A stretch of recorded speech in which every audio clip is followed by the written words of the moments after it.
भगवद गीता अध्याय 1। धृतराष्ट्र बोले, हे संजय, धर्मभूमि कुरुक्षेत्र में एकत्रित युद्ध की इच्छा वाले मेरे और पांडु के पुत्रों ने क्या किया? संजय बोले, उस समय राजा दुर्योधन ने व्यूहरचनायुक्त पांडवों की सेना को देखा और द्रोणाचार्य के पास जाकर यह वचन कहा, हे आचार्य, आपके बुद्धिमान शिष्य द्रुपद पुत्र धृष्टद्युम्न द्वारा व्यूहाकार खड़ी की हुई पांडुपुत्रों की इस बड़ी भारी सेना को देखिए। इस सेना में बड़े बड़े धनुषों वाले तथा युद्ध में भीम और अर्जुन के समान शूरवीर सात्यकी और विराट तथा महारथी राजा द्रुपद, धृष्टकेतु और चेकितान तथा बलवान काशीराज, पुरुजित, कुंतीभोज और मनुष्यों में श्रेष्ठ शैब्य, पराक्रमी युधामन्यु तथा बलवान उत्तमौजा, सुभद्रापुत्र अभिमन्यु एवं द्रौपदी के पांचों पुत्र, ये सभी महारथी हैं। हे ब्राह्मण श्रेष्ठ, अपने पक्ष में भी जो प्रधान है उनको आप समझ लीजिए।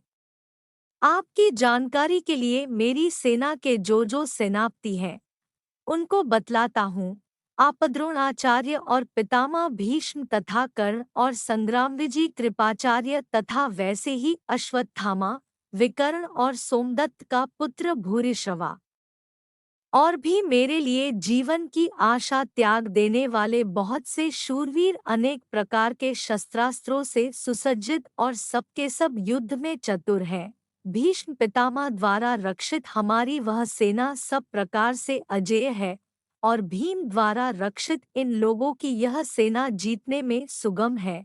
इसलिए सब मोर्चों पर अपनी अपनी जगह स्थित रहते हुए आप लोग सभी निःसंदेह भीष्म पितामह की ही सब ओर से रक्षा करें।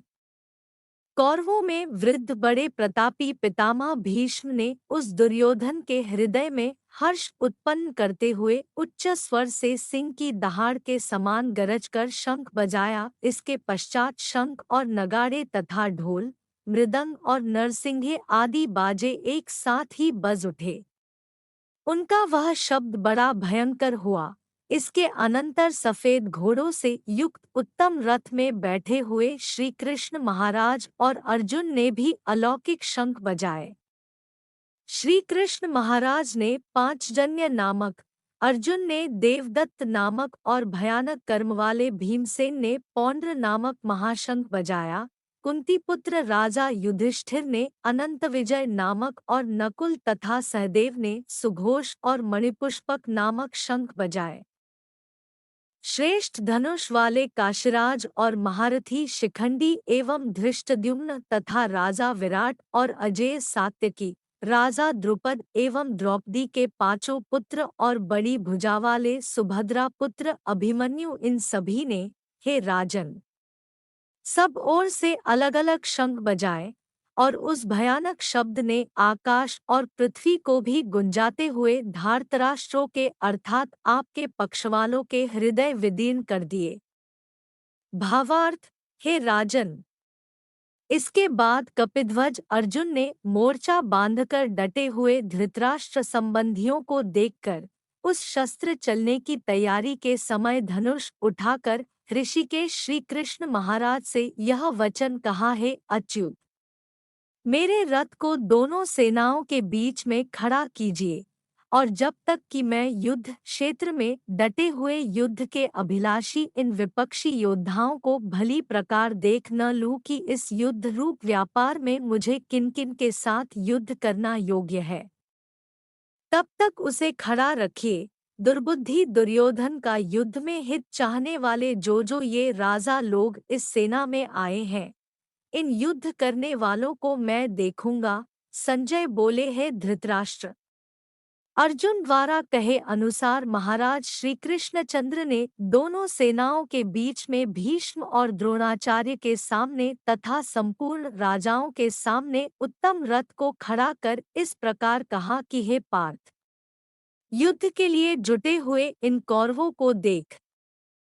इसके बाद प्रथापुत्र अर्जुन ने उन दोनों ही सेनाओं में स्थित ताऊचाचों को, दादों पर दादों को, गुरुओं को, मामाओं को, भाइयों को, पुत्रों को, पौत्रों को तथा मित्रों को, ससुरों को और सुहृदों को भी देखा।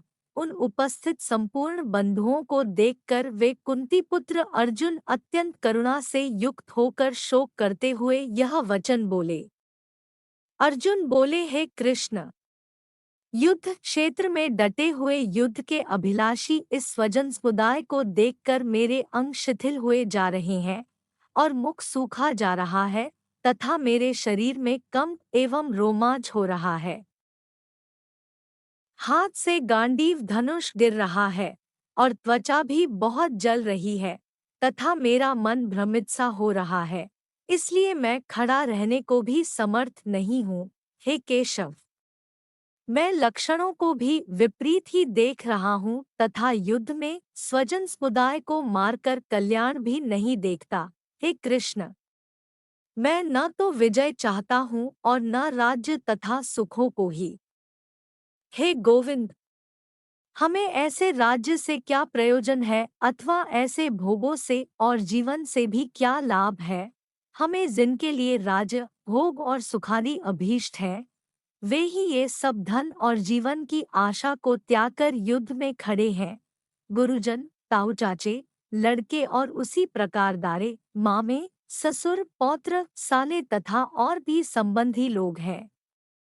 हे मधुसूदन, मुझे मारने पर भी अथवा तीनों लोगों के राज्य के लिए भी मैं इन सबको मारना नहीं चाहता, फिर पृथ्वी के लिए तो कहना ही क्या है।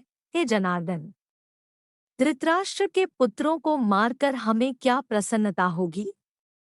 इन आत्ताइयों को मारकर तो हमें पाप ही लगेगा। अतएव हे माधव, अपने ही बांधव धृतराष्ट्र के पुत्रों को मारने के लिए हम योग्य नहीं हैं, क्योंकि अपने ही कुटुंब को मारकर हम कैसे सुखी होंगे।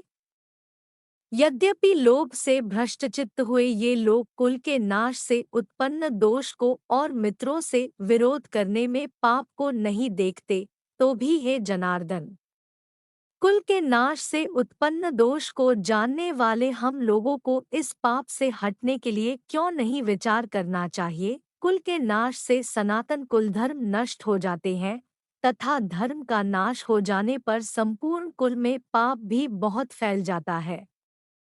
हे कृष्ण, पाप के अधिक बढ़ जाने से कुल की स्त्रियां अत्यंत दूषित हो जाती है और हे वार्ष्णेय, स्त्रियों के दूषित हो जाने पर वर्ण संकर उत्पन्न होता है।